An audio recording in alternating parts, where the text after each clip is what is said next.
LED vehicle identification installation instructions. Clean surface with alcohol. Make sure you have a clean, dry surface area. Measure placement of the number. Use tape on all sides for perfect placement.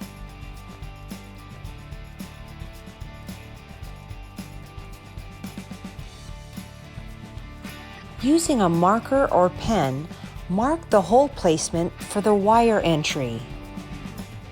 Drill 1/4 inch hole. Place the grommet in the hole.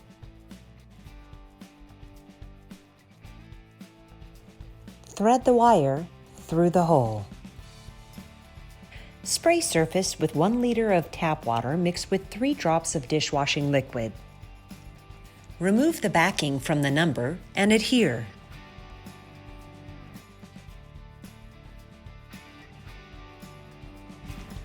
Caution: strong adhesive. Ensure correct alignment before pressing down.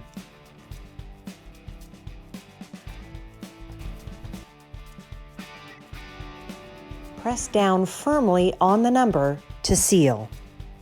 Wire to a 12-volt power source.